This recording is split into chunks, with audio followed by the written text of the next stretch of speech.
Welcome back to Matchbook's Weekend Football Podcast. International breaks are behind us, thankfully.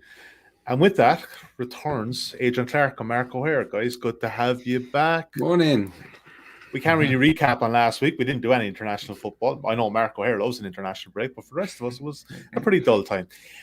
So let's get stuck in. There's no time like the present. First game we are going to cover, pretty good one at Anfield on Sunday. And Adrian, big time for the Gunners. I'll come to you here for this one first of all, but let's take a look at the betting as we have it at Matchbook.com. You can back Liverpool at 1.51, Arsenal at 6.8, the draw available at 4.9. The main handicap line as we have it at Matchbook.com is Arsenal getting a 1.25 goal start on the Asian handicap at 1.87, and it's a high goal line at 3.25. And Adrian, I touched on it there. There's a serious amount of optimism and goodwill from the Arsenal fans all of a sudden. We think back a few weeks at the start of the season was anything but. However, this is a big step up for the Gunners here. It is, yeah. I think this is an acid test. I was at the game where they beat Leicester, and it was one of their best away performances for an awful long time, yet still Aaron Ramsdale needed to be the man of the match for them to get over the line. So I think they're a work in progress, certainly heading in the right direction. I like the balance of the team at the moment. The sort of 4-4-2 or 4-4-1-1. It's working really nicely. Good partnerships developing all over the pitch. So there are definitely reasons to feel optimistic. But this is Liverpool away, and I don't think you can look past Liverpool's goal output so far this season. They've scored at least 2 in 10 of 11 league games. Now, how many people out there are expecting Arsenal to score 3 goals at Anfield? Look, they could, of course they could. I'd love to see it, you know that, but it could be a big ask if Liverpool maintain that goal threat, and you know that they normally have one in this game, unfortunately. I mean, there've been so many heavy score lines at Anfield. It's been I think they've scored at least 3 in the majority of the. I think if Arsenal have conceded 28 on their last 8 visits to Anfield, and I think in 7 of those 8 they've conceded at least 3 goals. So look, it's a terrible fixture for them historically, but I do think they can be a little bit more competitive this time around. I certainly like to think so, but it is hard to look past Liverpool, even though they've had that wobble at home to Brighton, conceded 2 bad goals. West Ham conceded bad goals. Alisson had a nightmare, didn't he? But I still think this Liverpool side are ahead of Arsenal in terms of their development as a team. I think they're genuine title challengers, and they've got players that can hurt them. So I think this will be a good game. Arsenal will be closer, I think, to Liverpool than we've seen before, but I can't look past a home win if I'm being objective here. And that's what I have to be. So my selection would be Liverpool and over 1.5 goals. You can't back them at 1.5, but it would take you to about 1.7, just over. Liverpool and over 1.5 goals would be my selection here. And Mark O'Haire, we've touched on in previous weeks, as impressive as Liverpool have been, there's definite, I wouldn't say, let's maybe not call it issues at the back, but they're not as strong as maybe 2 years ago when that title run. And there could be the potential for at least one Arsenal goal here. Yeah, definitely. Questions have been asked after that West Ham defeat, and I think probably a touch premature to be going overboard about concerns or issues, because it was the first defeat in 25 games going back to last season, and there's still only 4 points off the top when we're only in mid-November. So, but if you are looking for negatives, there are negatives to be had in Liverpool. They've won twice in 6 Premier League games now. They've conceded twice or more in 4 of those. If you look at the Premier League and the Champions League, they've conceded multiple goals in half of the last 12. And they've actually only won just once in 5 against the top 7. 2 wins from 5 at Anfield in the Premier League. Firmino's out, Curtis Jones out, Robertson a doubt now. But there's also some kind of quite positive picture to be painted around Liverpool now as well, because you've got Mane, Milner, Henderson, Cato, Gomez all due back in the next couple of days or fit and available for the weekend. So Adrian's mentioned the head-to-head record, which is very, very strong. Scoring 3 goals or more against any opposition 7 times out of 8 at the same venue is very something to take into account very seriously. Adrian's mentioned the goals they've scored so far this season. Across all competitions, they've scored twice or more in all bar 1 of 17, which is just quite stunning, really. So yeah, I mean, I expect Liverpool to score twice here, despite Arsenal's improvements, particularly defensively. That sort of structure now with Ramsdale, Tomiyasu, and Ben Whitehall making impact, Gabriel playing, Thomas Partey playing, big players in key roles, performing well. But if you're going to be objective as well about Arsenal, I think you need to sort of take into account some of those victories. 1-0s against Norwich, Burnley, and Watford aren't overly convincing. The Leicester game was. Villa basically didn't show up at the Emirates recently either. They were second best against Brighton, so they're moving in the right direction. But this is the barometer to see how far they've come. And unfortunately, I think Liverpool will probably just be a little bit too strong. But yeah, I mean, if you allow us to back that 1.7, Sully, I'll happily take Liverpool to win and over 1.5 goals at that kind of price. I expect Liverpool to score twice, expect them to win. But if you did want something a little bit bigger, I'm of the opinion that this kind of game is one where kind of recent trends and performances almost go out of the window a little bit. It's traditionally a very high-scoring game. So over the last 14 in the Premier League have gone over 2.5 goals. We mentioned the concerns about Liverpool's defence. Arsenal have quality in forward areas, and there's no doubt about that. Aubameyang, Lacazette, Emile Smith-Rowe, and Saka, you could go on really. They've shown recently in games against Liverpool that they can cause problems in transitions and counter-attacks. It really wouldn't be a surprise to see Arsenal get on the score sheet here. So it's just shy of 2-1 for Liverpool to win and both teams to score. And the way Liverpool are playing at the moment, 3.82 goals per game in the Premier League. I don't think that's a bad dart to have for just a small stake. Yeah. Yeah, it's probably there's 2 good ways in there, and I think obviously let's be small but more cautious. A return from the international break, and let's build up the bank balance again. 1.71 Liverpool to win and over 1.5 goals is the play. And yeah, look, I wouldn't turn anyone off Mark's selection there either. Yeah. It's normally the other way around that Mark is a bit more conservative, but no way. So it's great. Okay. Mark is being a bit more aggressive in this one, but that's okay. Next game, we want to talk about Leicester City against Chelsea. How friggin' good are Chelsea? Bar that 1-1 draw at Burnley last time. It was one of those weird ones, Mark. 1-0, your best bet was Chelsea to win to 0, and it was just one of those ones. It was a bit galling. It just didn't make much sense. But we move on. Chelsea obviously getting a few guys back off injuries post-international break. You can back Leicester here at 5.0. Chelsea at 1.84. The draw available at 3.8. Leicester City getting 3/4 goal start on the Asian handicap 1.86. You can back Chelsea in the same market at odds against 2.08, and 2.5 is the total, slightly shaded towards the under. Mark O'Haire, we'll just talk about Leicester first of all. I suppose it's been a bit kind of disappointing the last couple of weeks. They've fallen below probably pre-season expectations where they should be. But then Chelsea, 4 goals conceded in this Premier League season alone. That's it, and they're just so hard to beat. Yeah, a lot of bitterness from the Chelsea camp after that 1-1 draw against Burnley. Frustration, obviously, of how the game ended, but that just failed to take their opportunities. Really, 24 shots, 18 from inside the area. Poor finishing cost them, but as you say, key players are coming back. We haven't had the press conferences yet for the weekend, but I expect Lukaku and Werner to be close or fit and available.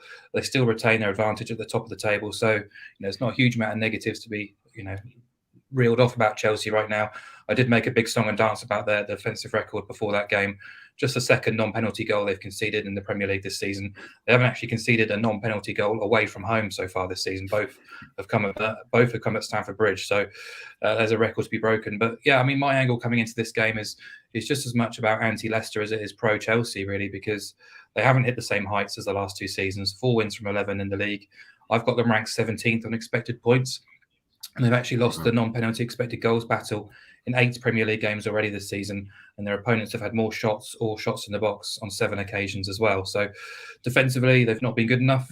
2 clean sheets in 17 across all comps, one of which was Millwall in the Cup. The other one was Wolves on the opening day when they were very fortunate to get a victory. If you go back further in the Premier League, it's 3 clean sheets in 26. 2 of those were against relegated clubs as well. So I don't hold out too much hope that they can keep Chelsea out. And I know Chelsea are converting at a high rate at the moment, but that's the quality they have in their squad, really. They've got players who can score goals out of nothing, and they are still leading the pack or amongst the leading pack for chance creation as well. So, yeah, I expect Chelsea to win this game, but just because of the odds on offer, we can be even more pragmatic than normal. You can squeeze out Chelsea to win and under 4.5 goals at odds against 2.06 or around that mark, which really does appeal. Because regardless of the sort of negativity towards Leicester, they do have players who can hurt you. They've got quality in forward areas. And just adding the under 4.5 goals angle gets you so many correct scores onside: 1-0, 2-0, 3-0, 4-0, 2-1 and 3-1. And it's been the right selection in 30 of their 32 wins under Thomas Tuchel across all competitions. So I think pretty strong stats in your favour there. You're just getting a bit more for your money by adding an extra goal on the onside. Yeah, Adrian, I think you're in agreement on this one. Yeah, I'd pick that exactly the same tip here. That would be my selection. Yeah, I'm disappointed in Leicester, I have to say. I think they've played well in one home game so far this season. Obviously the Manchester United one, where they were blistering, scored some amazing goals in that one. But that aside, they've not really played well. They've certainly looked vulnerable, as Mark has said. And Chelsea, okay, they don't have that many attackers on the pitch, so to speak. You know, in this system, the 3-4-3, that's the only negative for me of this system, is that, you know, you've got a striker, and when Lukaku's not there, you've got a makeshift striker, and two attacking midfielders, and they're your main goal threats if you're not including the wing backs. And I think you have to include the wing backs in the conversation with Reece James and Ben Chilwell on fire. I was looking at their minutes per goal ratio. It's better than, but both of them are better than Vardy and better than Mikel Antonio, which is amazing, really, for a pair of wing backs. So, I think you have to fancy Chelsea here to score, one or two goals, and to, obviously they very rarely let in goals away from home. I think the aggregate scoreline away from home is they've won their last 3 Premier League away games on an aggregate score of 7-0. One little interesting thing to think about, and I'm kind of giving Brendan Rodgers a tip here. I looked at Chelsea v back threes and Chelsea v back fours, because obviously we know that Chelsea are going to be a back three, and they have a perfect record when teams match up against them with a back three. Haven't conceded a goal, won every single game in the Premier League. Against back fours, that's where they've had 1 or 2 more problems. That's where they've conceded goals in 4 different games, and that's where they've dropped points. So we know that Leicester like to flip between formations. My advice would be maybe to go with a back 4 in this game if I was in their shoes. But yeah, overall, I think this has the look of a professional Chelsea victory. So yeah, Chelsea in under 4.5. It stands out like a sore thumb to me. Well, Adrian, he probably doesn't watch the show, but you live in Leicester, so maybe just drop a note underneath the gate. Well, do you know what? I think if we're going for this selection, then we want to keep it hush-hush, don't we? We don't want Leicester to do too well, do we? Yeah, absolutely. Yeah. Let's tell them next week, yeah. All right, so Chelsea to win in under 4.5 goals is currently... I'm surprised this is odds against, actually. Well, I suppose, look, it makes sense if they're 1.86 in the match odds, but yeah. Look, I think you're getting just a better price, and we fancy Chelsea win. You're just getting a better price. Boost it up.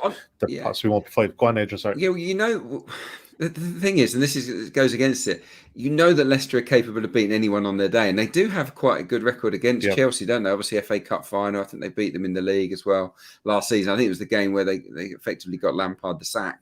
So Leicester plus half a goal, if you are inclined to go the opposite way, is also odds against. So you get the draw and you get the Leicester win. I think it's 2.18 the last time I looked. I think that is a good price on a Leicester home game where you get the draw and the home win. But I would still prefer the one that we've gone for, which is Chelsea in under 4.5. Yeah, agreed on that. So yeah, that's a good selection. Adrian, your game of choice, next one. It's probably not going to be one for the purists. I just checked. Aston Villa and Brighton, and we're lucky enough to be able to see at least one 3 p.m. game on this side of the Irish Sea. You guys can't, obviously, with the the rules that are there. And this isn't a game I'll be going looking for, even if it's not on Premier Sports. I won't be going looking for an illegal stream. I've probably set it up here a small bit, but let's take a look at the betting. Villa of 2.58, Brighton at 3.0, the draw available at 3.4. It's the draw no bet market at the main Asian handicap 0.0 at Matchbook. Villa are the favourites there, 1.81. And 2.5 is the total. Adrian Clarke, yeah, look, I kind of set it up. This isn't possibly one for the purists, but are we going to believe that there's going to be a bit of a new manager bounce here with Gerrard coming in? And generally speaking, we saw with Conte for his first game, you go back to basics, just keep it tight and no major frills. Yeah, that's kind of my logic here. When I'm thinking about the game, it is difficult when you pick out a match that involves a new manager, because so often you get that new manager bounce, which sort of throws everything out. One pattern that I think you can almost always be assured of is that the new manager will focus on the defence. They do not want to rock up and be open as anything and ship 3 goals, 4 goals. It just very rarely happens. There's always a strong focus on keeping things tight, clean sheet mentality, defensive organisation. And Steven Gerrard at Rangers, that was kind of the initial focus when he turned around their fortunes. I think they conceded 50 goals the previous season, and he instantly knocked it down, I think, to 20, something in the 20s, 27. And I think in the Invincible season, it was 13 conceded over the whole season, which is just mad, really. So he is a smart defensive coach, alongside obviously his assistants who've got a lot of positive praise in recent days. So I think that, and let's be honest, having watched Villa of late, they do need to tighten up at the back. There does need to be a refocus there. So I think that would have been a lot of attention paid to that in the build up to this game. Obviously, they've lost 5 on the spin as well. So they're desperate not to lose 6 on the spin. Brighton, for that matter, you look at them winless in 6, and their games don't average a whole lot of goals, do they? I think 2.18 is the average goals per game involving Brighton. 7 of 11 have gone under 2.5 with Brighton this season. They are hard to create chances against. We've gone over that many times, and only Chelsea, City and Liverpool, incidentally, have conceded more than Brighton. So Brighton don't give you a lot, is the message there. So when you sort of mesh it all together, I see a low scoring game. I really do in this one. Neither team will want to lose. There'll be a heavy focus on keeping a clean sheet. The last time they did meet was 0-0 as well at the Amex. So for me, under 2.5 would be my selection here. I think 1.86 the last time I saw it, which is a more than fair enough price, I think, for that pick. Mark O'Haire, in agreement on this one, mate? I am, and there's not a huge amount I can add to that because Adrian's covered almost every point, including some of the stats that I had lined up to sort of reel off. So good to hear we're on the same sort of hymn sheet here. I think Villa are an interesting one because they've flitted between being quite impressive so far this season and awful as well. And I guess whenever you lose 5 on the spin, you're going to be under pressure. But the longer term picture was the results weren't good enough this calendar year. 18 defeats in 35 Premier League games, only Burnley, Newcastle and Southampton collecting fewer points. And, a big part of that is Jack Grealish and his availability or not. There's certainly areas where Steven Gerrard needs to fix, particularly starting in defence, and he did a decent job of that at Rangers. But it's going to take time as well to find a system and an approach that will suit his players there, because there are quality players in forward areas there. But this is a tricky game to come straight into against Brighton, who are more than capable of picking up points against any team in this division. They only lost twice this season. Only Man City and Chelsea have conceded fewer goals this calendar year. So their kind of turnaround sort of as a defensive unit has been there for quite some time. If you look at this season alone, they've shipped multiple goals just 3 times. Liverpool and City account for 2 of those as well. I think Brighton are more than good enough to earn a share of the spoils here. So when I looked at the sort of handicaps and the lines, I thought, well, Brighton plus a quarter, I'd rather that than Villa plus a 0, just because you're getting a bit more on the side with the draw. However, you can always just take siding with either team out of the equation by backing under 2.5 goals at a better price than either of those options, really. And you then don't have to cheer either team. You can support the 0-0, the 1-1, the 1-0 or 2-0 either way. So to me, it just makes sense. It's a smarter selection than sort of siding with either team, just oppose goals. Expect Villa to sort of have a reaction, a new manager bounce under Gerrard, if you like. Yeah. And Brighton, we know what we're going to get from them too. So it doesn't scream goals to me, this one. No, it's a funny one with the forward players that they've all brought in, all good players, aren't they? Buendia and Bailey and Ings, but they just never really played together. I think there was a stat doing the rounds that all the new boys together have featured for less than 45 minutes this season. So that's a problem. He needs to get them on the pitch. Bailey is an enigma, isn't he? He's when he's not on it, he looks terrible. He really does. He just looks a bad player. So the same can be said for El Ghazi. And I do wonder whether they'll be the types that Gerrard wants. I think Gerrard will be looking for flair players, but he'll demand that they work really hard.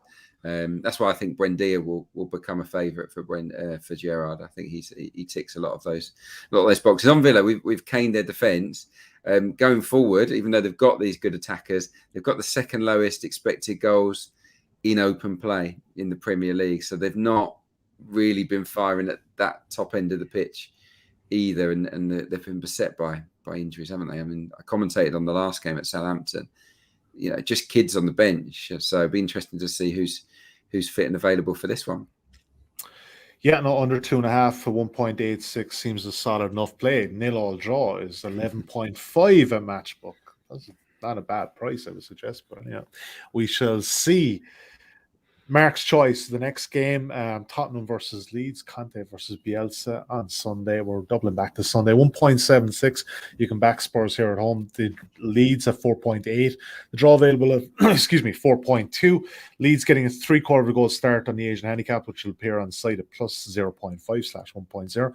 And that is priced at 1.96. And 2 3/4 is the total, slightly tilted towards the under.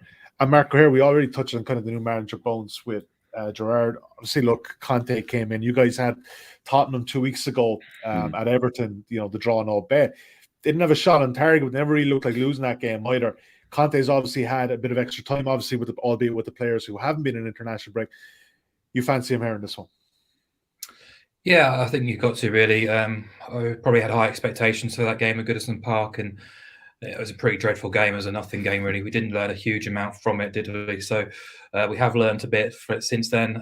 Certainly the stories coming out from the Tottenham training ground, probably everything you expect to hear from a new manager, increasing fitness levels, reducing the sort of offerings of condiments in the canteen, and the usual sort of stuff. He's a ketchup warrior. There's so many of these ketchup warriors about. Every time a new manager from Europe comes in, it's the same story. But I did hear something quite interesting, really, which is he's really keen to fix the things in the final third, really, because it's the second successive game Spurs have failed to have a shot on target, which isn't good enough considering the quality they have in that team in forward areas. And he is often, I think, unfairly labelled as a defensive coach. He does put a lot of emphasis on his attacking players and movements and patterns. So I'm interested to see how much he's been able to get across to his players. I know a lot of those have been away this week, but you think of someone like Harry Kane, who's had a tough time so far this season. Sure, he's hacked up against San Marino, but we don't know. That should, in theory, do worlds of good for his confidence levels coming in, knowing he's scoring goals quite freely. But he should get opportunities against Leeds. We know what Leeds are all about. They don't often curb their attacking instincts. Kept just 1 clean sheet so far this season. And I expect this game to be quite tough for them because they tend to give you opportunities when they go away to the big teams, and the results aren't always great for Leeds. They lost 6 of 8 away at teams above them in the Premier League last season, conceding 24 goals. This season, they're winless against teams above them in the Premier League, losing all 3 against the top 6, conceding 10 goals as well. So I know Oliver Skipp is missing for Spurs through suspension. Højbjerg should be back available. I'm interested to see the midfield makeup coming into this game. I think that's clearly an area of weakness for Tottenham at the moment, and I think Conte will have his own ideas about how to get the most some of those key players. But I think this just looks like an opportunity for Spurs to win at a nice price. I don't think we'll be getting this price in a couple of months down the line, because when you consider Tottenham actually went off for odds on away at Ellen Road not so long ago in May. They did lose that game, and quite convincingly too, but they absolutely made short shrift of Leeds here under Mourinho. I think back in January, 3-0, where they just picked them off in transitions and counter-attacks as well. I think Conte will be well aware of the weaknesses in this Leeds team, and I think Spurs have the players to hurt them. And we've seen enough that Spurs can be a really quite a lethal team when playing in transitions and counters, particularly in that game under Mourinho. They effectively handed initiative to Leeds, invited them on and just picked them off, and I expect something similar here. Unfortunately, Leeds haven't found their sort of attacking mojo so far this season. Their chance creation is down. They are conceding opportunities. I know Bamford could be back this weekend. Rafinha has been making great strides on the international scene as well. And I think crucially as well, this international break, most nations have only played 2 games as well, so they won't be quite as tired or leggy or travelling around the world quite as much as they did in the last international break. So most of those players only play on Tuesday as well, so they should be back in situ and ready to go again for Sunday. Yeah, Adrian, I think you're in agreement with this one, but tell me, is it as much a kind of, opposing Leeds for you as it is actually backing Tottenham? I'm glad you asked that, yeah, because it is. Yeah, I just have been deeply unimpressed by Leeds. Something's not quite right there. I don't know whether the players are over Bielsa ball, whether they've lost interest in it, lost faith in it, just fatigued by the demands that he places on the players, but they don't look the same. They really don't look the same. The energy isn't there. Yeah, they're still covering plenty of distance in matches, but the explosiveness of their play, the danger of their attacks, the pace of their attacks isn't at the same level, in my opinion. Now, a lot of that might be down to Bamford not being there, and I think that he's definitely someone that's been missed. But yeah, it feels right now as if Rafinha doesn't do something, what are Leeds going to do to hurt you? And we've never really thought that way before, have we? They've never been that kind of team. So yeah, it's not going well. They don't have a very good record away at Spurs either. I think they've lost four in a row against them. And yeah, I just think that Tottenham with Son and Kane and Moura have, and the style of Conte, like Mark talked about it, picking them off on transitions. They'll always give you holes, Leeds, to stride into. I do think that Spurs are made to hurt Leeds in this game. So yeah, I just think Tottenham on the nose is the most obvious pick ahead of the weekend. Yeah, this just seems like one not to overthink. I would suggest 1.76, not unbelievably valuable or value price, but look, I think it's a solid bet. Yes, so just to recap those. Sorry, say go. I was just very quickly following up on a stat there about the shots on target. Not had a shot on target Spurs in the last two games. Yeah, since Opta began their records in 03-04, long time ago. No team's ever gone 3 games in a row without registering a shot on target. So Spurs, they've got to be tested. Said it, mate. You said that with way too much glee. That's such a good look, don't get me wrong. It would be hilarious if Spurs were to get that record. You know, I wouldn't be upset about it, but I think you've got to back them to hit the target at least once here. Yeah. All right. Yeah, good to know. So let's do a very quick recap before we get to EFL and European bets. Liverpool to win and over 1.5 goals is our first play at 1.7. Chelsea to win and under 4.5, 2.08. Villa Brighton under 2.5 goals is 1.86. And Tottenham, we just mentioned there, 1.76. Insights.matchbook.com for full recap of those bets each and every week, about 2 or 3 hours post recording on Thursday mornings. Adrian Clarke, EFL Bets, the first selection that you have this week is Bristol City at home to Blackburn Rovers. The interesting about Blackburn, obviously Bristol towards the bottom, Blackburn having a pretty good season this year. Score plenty, but concede plenty as well. Over 2.5 is the bet here at 1.87. I think so, yeah. They're that sort of team under Tony Mowbray. Obviously, everyone's been talking about Ben Brereton Diaz. It's just inspired, really, since sort of becoming Chilean and embracing all things South American. And yeah, but it's not just him. They do play an attacking brand of football. They will, but they're not great at the back. You know, Fulham destroyed them, didn't they, recently? So yeah, Blackburn have only failed to score in 3 matches so far this term. So you can normally bank on them scoring. Their games average 3.18, which is the second highest in the division. And you flip it around to Bristol City, 1 clean sheet in 17 matches. So and they've got an awful home record, Bristol City. So you'd be looking at it and thinking, well, Blackburn will definitely score in the game at least once. But Bristol City, their strength certainly lies in forward areas as well. I think both teams to score has landed in 11 of 17 for Bristol City. It's landed in 12 of 17 for Rovers. So yeah, everything kind of points to goals. I think 11 out of 17 for overs in Blackburn games. Both teams to score is too skinny here, unfortunately. The odds compilers have seen the patterns there. So I just think the best way in is in over 2.5 goals. They're not great at defending, but they do know how to score, these two sides. So it should be a decent game. Yeah, currently 1.87 at matchbook.com. Stoke City, they've been in good form, 5th place in the league. Obviously, 2 decent enough away wins in the last couple of weeks. They're taking on Peterborough, anything but decent form for them. You fancy them to win, and obviously to boost up that price, you're taking over 1.5 goals. Yeah, I always think, when I look at the matchups, sometimes you see a price that's 1.4, 1.5, and you sort of instantly turn your nose up at it and think, well, that's of no interest. But then you can boost them up, can't you, by adding a goals angle to it? And I just felt with this fixture, it screamed that. Peterborough, 7 of 8 away games for Peterborough, because at home they're a slightly different animal. 7 of 8 posh away games have featured 2 goals or more. Most have had at least 3 goals in them. Peterborough matches on the road. Normally they've been conceded, and then they've lost all but 1 away from home as well. Their goal difference, Peterborough, on the road is -17, so not great travellers. And they're coming up against a Stoke team that are very good at home. 17 points from 8 matches at their own stadium, just one defeat, 5 wins. The last home game was ages ago as well. You might remember it. They were 3-0 up against Cardiff and somehow drew 3 apiece. Yeah. Since then they've responded really well, back to back 1-0 away wins for Stoke. So yeah, look, they're definitely in the playoff picture. Their forwards are in good form. Jacob Brown and Stephen Fletcher just feel they have too much for Peterborough in the game. Overwhelming favourites to win for obvious reasons. But yeah, just chuck in the over 1.5 goals because of Peterborough's style, because they're not that sure at the back. I think it makes it a far more backable price.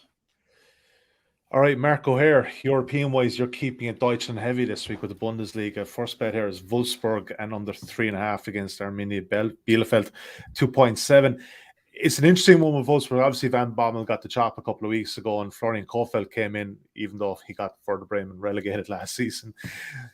But he's actually made them more solid, Mark. I mean, they were pretty good at the start of the year anyway, but he's changed the back three, and they look a pretty solid unit at the moment. They do, yeah. They look to be back to their old selves, really. And Florian Kohfeldt he's always been really highly rated as a head coach in Germany, even despite what happened at Werder Bremen. So he'll probably feel like he landed on his feet with this gig, but certainly people in Germany believe he's good enough to be managing at the top level in Germany. And certainly the encouraging signs in his first 3 games, beating admittedly a poor and injury-hit Leverkusen team, then seeing off Augsburg. But the big one was basically seeing off Salzburg in the Champions League game. Really puts them back in the hunt for things. And Tuesday night they face a difficult game away at Sevilla, which will certainly be in the back of their minds. But I do believe that they're good enough to go to Bielefeld and get a victory. They're reasonable enough, appealing at around sort of even money to get that victory anyhow. A Bielefeld team who won their first game before the international break against an injury hit and out of form Stuttgart, but they're going to be battling against relegation regardless. They've scored just 7 goals all season. They really lack the attacking punch, and I think when you're coming up against an organised and defensively strong side like Wolfsburg, things are going to be difficult, and they've certainly struggled against the better teams. They've lost 5 or 6 against the top half. Wolfsburg have won 4 or 5 against the bottom 7. Not a huge amount of science or kind of intelligence behind this selection. I just feel Wolfsburg are the better team and a nice price, but I feel like the leap from basically a smidgen of odds on Wolfsburg to win away at Bielefeld to 2.7 to include under 3.5 goals is just too big, really. These are 2 teams who don't necessarily kind of adhere to the Bundesliga strategy of all-out attack and goals per game being very high. They're both very much focused on keeping things pragmatic and safe defensively. So all 7 of Wolfsburg's wins this season have featured under 3.5 goals. Bielefeld will probably be playing for a point to begin with. And as I say, Wolfsburg have that big game on Tuesday night, so there's no need for them to go out and play for 90 minutes. If they're 1-0, 2-0 up with half an hour to go, they'll just be looking to see the game out and prepare for Tuesday. Yeah, I agree with that. I like that, very much like that angle. The other pick, Mönchengladbach are at home to the mighty Greuther Fürth. It's just so bad this year. There's 7 points, beyond anyone down at the bottom. But talk to me about Mönchengladbach for a second. Because obviously Adi Hutter came in, taking over Marco Rosa. They've had a funny season because they've been kind of really inconsistent in the league. Then they beat Bayern in the Pokal 5-0 at home. But I do sense in the last week or two that they seem to have found something there potentially. And either ways, they're playing the worst team in the Bundesliga by a bit. And you're laying them -1.5, 1.88. Yeah, I think Gladbach is certainly in the conversation to finish in the top 4 this season. They might have started slowly, only had 4 points on the board after 5 games, but Adi Hutt has proven himself as a decent campaigner in the Bundesliga, as a head coach who can engineer a late run towards the top 4, and certainly they're trending in that direction in terms of performance levels. They won 3 and lost just once in the last 6 Bundesliga games. They really should have more points on the board too, because they absolutely smashed up Stuttgart at Borussia Park and only managed a 1-1 draw in that game. I just don't expect them to make the same mistakes against Greuther Fürth this weekend, because they do tend to produce their best at home so far, not just this season, but traditionally they're very strong at home. Beat Dortmund at home already this season, held Bayern on the opening day. Then you mentioned the Pokal winning against Bayern as well, absolutely destroying them at Borussia Park as well. So just knowing their top level can be so strong. If they even reach half that level against Fürth, they should really be winning this game with room to spare. You mentioned their awful start to the season, just 1 point on the board from 11 games, conceding 29 goals. Equalised in stoppage time against Frankfurt before the international break, and then conceded again themselves to lose the match, to make it 9 straight defeats, already 8 points from safety. Their 6 away games all ended in defeat, 5 of which have been lost by 2 or more goals. They've conceded 3 or more goals in 5 of those games as well. They're yet to keep a clean sheet this season.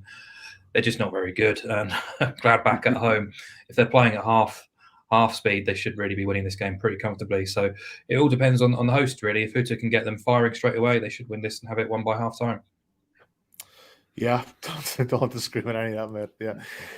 They're not that Shamrock's never done much good up in the top league on their crest mark. Adrian, your top bet from this week comes from League One. Fleetwood and Morecambe, both teams to score. I think that's Mark's. Yeah, it's Mark's. Oh, is it? There you go. There you go. Mark can take that. We'll take that off a second. Yeah, we'll take it off the screen a second and change that. Mark, apologies, Mark. What have you got? Yeah, big game, isn't it, in League One at the bottom? I think both teams to score is just a bit too big. Fleetwood have scored in 12 of their 15 games in the league this season. They've scored twice or more on 8 occasions, but just managed 1 clean sheet, and that came against rock bottom Crew, who have been awful. Fleetwood have conceded twice or more in 10 of those 15. Both teams to score has been the right bet in 11. Overs has clicked in 11 as well, and their games are featuring the highest goals per game in League One so far this season, 3.53, very, very strong. Morecambe sit third on the same metric, actually, with 3.44. A bit of a fairy tale then, getting promoted anyhow, running off a shoestring budget. And I think Robinson made some really smart signings in the summer, and they're running a little bit hot coming into October. But since then, results have started to regress alongside what the pattern of the data was suggesting as well, but they would be in for a relegation battle. 5 defeats and 6 recently. 4 of those 6 games were away from home. But the worrying fact is they conceded 3 goals or more in all 4 of those away games as well. And defensively, they haven't been good enough all season, just 3 clean sheets, conceding just shy of 2 goals per game on average. However, they are proactive. They do have a go. They will get forward and they will try and cause teams problems. They scored in 13 of 16. They scored in 7 of 8 away games. Both teams to score has played out in 7 of those 8 away games as well. And interestingly enough as well, if you combine both teams' home and away records together this season, they played 31 games, 15 of those have featured over 3.5 goals. So I think the possibility of another goal-filled game is pretty strong in this. Both will see this as a winnable game towards the bottom end of the table, just 1 point between them. And they should really be hyping themselves up as a match where they can probably turn their form around and get points on the board, because we're in mid-November. We're not in mid-March, April. The pressure is high, but certainly wouldn't be as high as if we're kind of running towards the end of the season in a relegation battle. So I'm expecting goals in this game. I think it could be quite good fun. Adrian Clarke, finally getting to you, mate. Your best bet comes from the Championship. Hull and Birmingham, both teams to score? No. Yeah, I like Mark's, by the way. That's a really good shout. Strong data. And there's strong data on this one as well. I mean, you know I love a Championship anti-goals pick, so it feels good to be back there. It really does. Hull v Birmingham, wow. I mean, BTTS no has landed in 13 of 17 matches for Hull and for Birmingham. So that's 26 of 34 combined matches that's happened. Hull failed to score in 65% of their games, which is shocking. I mean, they've not got bad forwards. They've got good players. Keane Lewis-Potter's very good. Josh McGuinness can turn it on occasionally, Malik Wilkes, etc. But they have struggled to sort of make the step up to the Championship. 65% of games they've failed to score. You look at Birmingham, it's 47% of their games they've failed to score, which actually is the joint second highest tally. So these are 2 teams that often draw blanks. And then you look at Bowier's Birmingham defensively, and they've got the second most clean sheets. I think 8 in total. So equally, even though they don't always score goals, they do know how to keep things tight. I do think Bowyer is a good tactician, a good organizer of teams. And you just have to look at the average goal count as well. Hull's matches average under 2, 1.94, and Birmingham matches average 2.18. Really, really low numbers there. So yeah, if ever you fancy a BTTS no match, it's got to be this one, I think. Hull against Birmingham. Yeah, fingers crossed it comes in. Yeah, for the under 3.5 ACA, it's probably about 1.16 maybe or something like that. So. Yeah, I think it's really it's every chance under 3.5 is a good shout, but it's fine, mate. You only need to find me another 5. It's grand. Well, I'll be in touch. Don't worry about it. I reckon it'd be 1.3, something like that. Okay, fair enough. Yeah. I take that 1.3 off you, but it sounds, to be honest, man. No issue with that. All right, we're almost out of time. Don't forget, if you're watching our content today on YouTube, please give us a thumbs up and click on the subscribe button. And if you're listening to us on your preferred podcast app, please do leave us a preferential review. It would be much appreciated, as always. All right, guys, good to be back. We'll be keeping it going now till Christmas, each and every Thursday morning. Thank you for watching today. My thanks to Adrian. My thanks to Mark. We'll be back again next Thursday. Until then, the best of luck with your bets this weekend, and goodbye for now.